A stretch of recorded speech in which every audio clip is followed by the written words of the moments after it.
Something that may be of interest to those of you that have actually never been to Russia is that when you apply for your visa, and in this case the shared values visa, which is going to be quite different to applying for a travel visa, because this time you're migrating there, you need to know exactly where it is that you're going to migrate to. So on your application, before you go to make an appointment with the consulate in your city, you need to decide where exactly do you want to go and live in Russia. So some of you may never have been to Russia.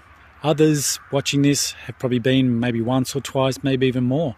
I've been to Russia 8 or 9 times since 2007, from Vladivostok, the Russian Far East, to Moscow, St. Petersburg, Zagorsk, and also Kaliningrad. So I have had quite a wide experience seeing different parts of Russia since 2007. And I also went to the Black Sea in March. So that kind of like has helped me and my wife decide where we'd like to actually go to migrate to. So because my wife is Russian and she was born in Russia and lived in a particular part of Russia, that doesn't necessarily mean we're going to move to where she grew up. We want to go and live in a part of Russia that's kind of like in sync with where we're at in our lives, and we want to be surrounded by nature. We have no interest in going to a concrete jungle. We don't want to go to a place that's full of pollution and traffic, for example, St. Petersburg or Moscow. That's of no interest to us. So we did a bit of a research trip in March of this year to go to see a part of Russia that neither of us had actually been to before. And we went to the Black Sea, and we went there for 2 weeks, and we hired a car and went around and had a look to see if we would like the area. And yes, it's quite a nice area because you've got the mountains and the sea. So for those of you that are interested in snow sports, well, in 2014, the Winter Olympics were held in Sochi, in Krasnopoliana, Rosakutor. So we went up there and had a look around, and I must say it was really beautiful. The mountains are very impressive, and it's only 45 minutes from the sea. However, as much as we like that area, it's very, very expensive to buy a house. And, that is a really big deal. So we had to think, well, can we really see ourselves living in this area because of the prices? So we thought of another option, and I'm not going to reveal where it is we're going, but we're going to another location on the Black Sea, which is really stunning. You've got the sea and the mountains, and it's really, really impressive. So at some point I will make some videos from that location once I have actually migrated to Russia.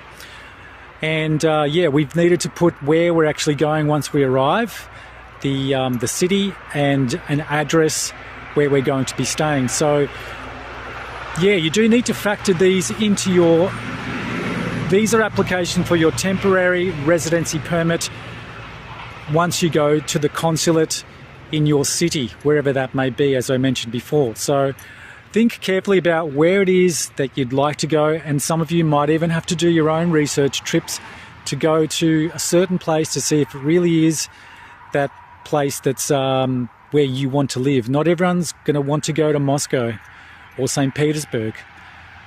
There are many other places in Russia that will appeal to certain people for certain reasons. My wife and I have seen 2 families that migrated to Siberia from Perth, Australia, and we watched several of their videos. So Siberia might interest some of you out there. I have no idea, but everyone's got their own destination, and it's something that you really need to factor in very early on before you start all the paperwork. 400 Metern rechts fahren und der B277 folgen. Okay, so it's 8:43 in the morning, and I'm currently in the Hessen region.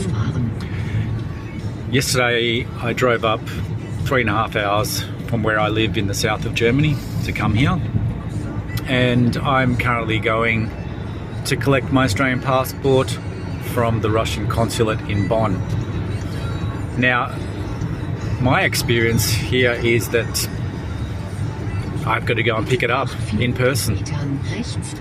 The consulate didn't want to post it, which I cannot really understand, but it is what it is, and I have to go and pick it up. So yeah, I've had to take the day off work, and it is quite a journey to go to the consulate. Now, depending on where some of you watching this might live, you might live closer to consulates than I do. However, I don't really live anywhere close to Bonn. So what I'm trying to say is, in order to go and pick up my Australian passport with my temporary residency permit for Russia, I've had to put 1 day and a half aside just to do that. Yes, it is an inconvenience, and I'm not entirely happy about this situation, but it's the only way I can get my passport back. So now that I've organised this, then I can do a few other documents once I've got my Australian passport back in my hands. And one of those things that I need to do next is to do my Australian police check, because you've got to upload your Australian passport on the application for the Australian police check. So I can do that in the next few days and get that sorted out. But yeah, I will do another video in about an hour and a half once I arrive at the consulate, just to sort of show the process of what happens when you get there. So I have arrived in Bonn, and the Russian consulate is just ahead of me. And I'm making this video now because once I get to the entrance, I won't be able to have my phone on. You have to switch your phone off before you enter. And I will have my Australian passport hopefully soon. There looks like quite a few people waiting outside, which is what I remember happened last time I came here.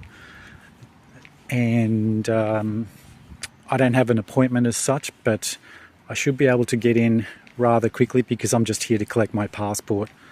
So fingers crossed that everything goes rather quickly and I don't have a wait that is too long. So you can just see a few people over there in the distance waiting, and I'll be switching my phone off right about now before I go to the front gate. Okay, so fingers crossed everything goes smoothly. Mass media. Okay, so with about a 15-minute wait, I've collected my Australian passport, and now walking back to the car, and the temporary residency permit is in there, which I'm not going to show you, of course, for privacy reasons, as you can imagine. Had to wait about maybe 15 minutes outside the consulate, and the guy that was letting people in, he just asked a few questions about if we had some ID, and of course he asked in Russian, which I was prepared for. I showed him my German driver's license and then the receipt for my visa, and he went upstairs, came back down, and then let me in. And I just went upstairs, and the lady was waiting for me at the counter. I gave her my receipt that I had already paid for the visa, and she just handed me my Australian passport back. Very straightforward, and that's it. So didn't take long at all, so very smooth. And now I've got my TRP, temporary residency permit, to enter Russia a particular time in the next month and a half. So all systems go. Now I've got to just do a few more documents like my police checks and a statutory declaration in regards to the name on my passport, and that's it. So all good. What an interesting day it's turned out to be. A day that started pretty well and was quite straightforward until we left the Russian Consulate has now turned into a big adventure. On the way home from the Russian Consulate in Bonn, the car we were driving in broke down, and we had to wait approximately an hour and a half to get assistance here in Germany, and didn't expect that at all. So the car that we were driving had to be dropped off at a mechanic's, and now they've given us a courtesy car, and we're driving back to the place where I stayed last night, which is an hour and 10 minutes from where we are now, where the garage is. So it's turned into a very unexpected day. I thought that I would be home an hour and a half after I arrived at the consulate. However, it's now nearly 4 o'clock p.m. and we're on our way home. So what a strange way that the universe works.